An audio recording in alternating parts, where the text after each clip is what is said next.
안녕하세요. 또 현장 리뷰로 돌아왔습니다.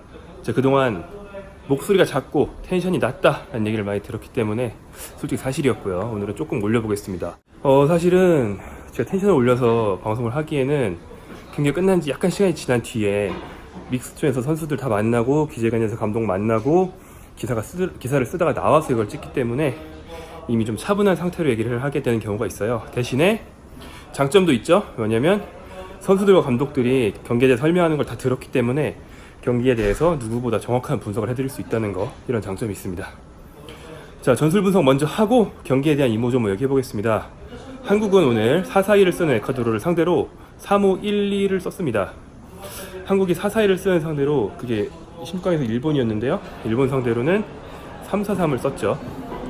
4-4-2를 상대로 쓸 수 있는 전략이 크게 두 가지라고 볼 수 있는데, 3-4-3을 쓰는 건 한국이 측면 자원을 양쪽에 2명씩 놔서 4-4-2의 상대 측면 공격을 방어하기 위해서입니다.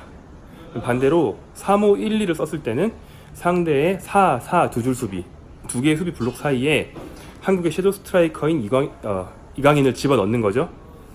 상대의 수비진과 미드필더진 사이의 공간, 그 갭에서 활동하는 선수가 한 명 있다면 공격이 아주 강력해집니다. 이게 현대축구에서 공격형 미드필더가 있는 이유인데, 정정용 감독은 이강인이 이 공간에서 활동하면서 상대를 굉장히 흔들 수 있다고 봤고, 에콰도르를 상대로는 4-4-2에 대한 공격적인 대응을 위해서 3-5-1-2를 썼습니다. 이를 위해서 역삼각형 미드필더를 만들었는데요. 한국은 김정민 선수가 원래 주전이었지만 김정민이 최근 아쉽게도 원래 기량을 못 보여주면서 선발에서 밀려있죠. 이럴 때 두 가지 선택이 가능합니다. 정호진 선수는 고정픽이고요.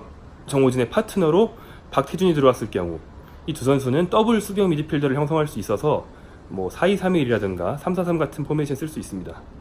반면에 고지현 같은 경우에는 박태준보다 조금 더 박스 투 박스고 좀 더 앞에서 뛸 수 있거든요. 측면도 약간 맡을 수 있고요. 그래서 역삼각형 미드필드에 한 꼭지점을 맡을 수 있죠. 그래서 오늘 같은 경우에는 뒤에 정호진, 그 앞에 고재현과 김세윤이 배치되는 조합이었습니다. 김세윤이 새로 들어왔는데요. 김세윤이 기존에 조영욱이나 전세진이 하던 자리를 물려받았다고 할 수 있죠. 김세윤은 윙어까지 소화할 수 있는 공격적인 선수고, 동시에 중앙 미드필드까지 소화할 수 있습니다. 이렇게 했을 때 이제 정정용 감독의 노림수는 고지현과 김세윤이 상황에 따라서 아예 측면 미드필더로 변신하라는 거였죠. 그래서 상대가 측면 공격을 할 때 윙백과 이때는 왼쪽에서는 최준과 고재현, 오른쪽에서는 황태현과 김세윤이 협공을 하면서 상대 측면 공격을 측면으로 몰아내고 측면에서 압박을 한 다음에 실수를 유발한다. 그 다음에 상대의 수비진과 미드필드진 사이에 있는 이강인의 공을 전달해서 빠르게 역습한다. 이게 보관이었습니다. 완벽하게 들어맞았다고 할 수는 없지만 최소한 에콰도르와 맞불을 놓겠다는 그런 전략은 일리가 있었던 것 같습니다. 저희 상대했던 일본이나 세네갈처럼 측면이나 신체 조건에서 한국을 압도하는 면이 하나 있는 팀이 아니었기 때문에 한국이 굳이 물러설 필요가 없었던 거죠. 득점 장면에 대해서 얘기를 해보면, 그 전에 전술 변화를 먼저 얘기하겠습니다. 한국이 이번 경기에서 좀 특이했던 건 조영욱 선수가 김세현 선수 대신 들어간 거는 같은 포지션 선수를 갈아낀 거기 때문에 큰 특징은 아닙니다. 그 다음에 이강인 선수가 빠지고 박태준이 들어간 게 좀 특징인데요.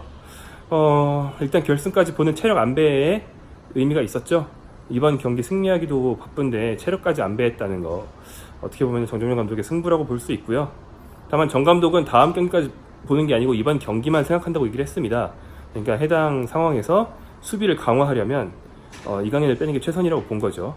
이강인을 뺀 순간부터 박태준이 들어왔는데, 박태준 아까 말씀드렸던 것처럼 정호진과 함께 더블 수비형 미드필더를 형성할 수 있는 선수입니다.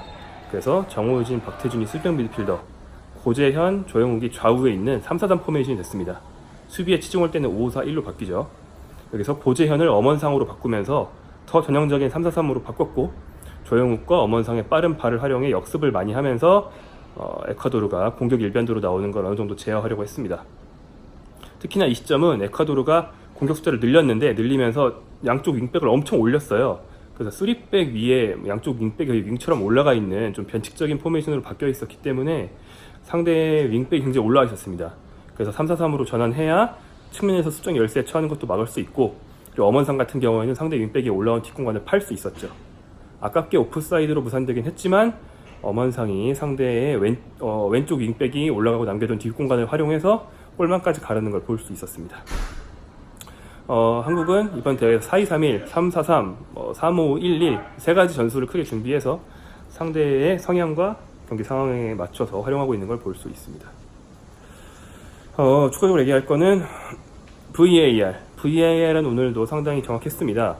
EPL 보는 분들에게 아주 익숙한 올리버 주심, 그렇게 신뢰를 받는 사람이 아니라서 불안해하신 분들이 계신데 오늘은 그렇게 틀린 판정이 별로 없었죠. 어떻게 보면 얼른 EPL에도 VAR을 좀 본격적으로 도입해야 한다는 뜻이 아닌가 그런 생각도 듭니다. 자, 오늘 VAR 판정은 다 정확했고요.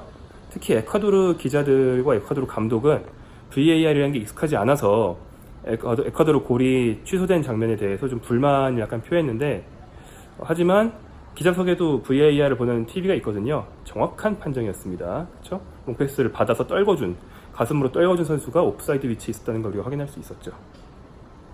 그리고 이제 이강인 선수는 오늘도 좋은 활약했고, 이강인 선수와 친우 선수가 만든 골에 대해서 얘기를 해야겠죠? 약속된 플레이였다고 합니다. 이강인 선수는 세트피스 전담 키커잖아요. 그런데 최준 선수가 그 측면에 빠져 있다가 기습적으로 빠져들어가는 플레이를 원래 염두에 뒀대요. 왜냐면 에콰도르가 세트피스 수비를 할 때 그렇게 돌아 들어오는 선수에 대해서 체크가 잘 안 된다는 걸 이제 비디오 분석을 통해서 미리 알고 있었다고 합니다. 그래서 최준 선수가 세트피스 때 그런 식으로 호시탐탐 기회를 노리는 연습을 늘 해왔고요. 정말로 나를 놓치네? 이런 느낌이 들 때 최준 선수가 빠져나갔고 이강인 선수가 그걸 보고 우리가 약속한 그 상황이 왔다 싶어서 재빨리 넣어준 거죠. 그러니까 원래 준비했던 상황이었고 이강인과 최준의 눈이 마주친 순간 그걸 실행할 수 있었던 겁니다. 이번 대표팀의 전반적인 특징인 상대의 분석을 잘한다, 그거에 맞춤 전술을 잘 쓴다, 이 점이 잘 드러난 장면이었다고 하겠습니다. 그리고 또 경기 외적으로 인상적이었던 건 분위기, 한국 분위기 늘 좋은 거 아시지만 더 좋았고요. 폴란드 교민뿐 아니라 프랑스, 독일 등지에 사는 굉장히 많은 분들이 찾아오셔서 응원을 하셨습니다.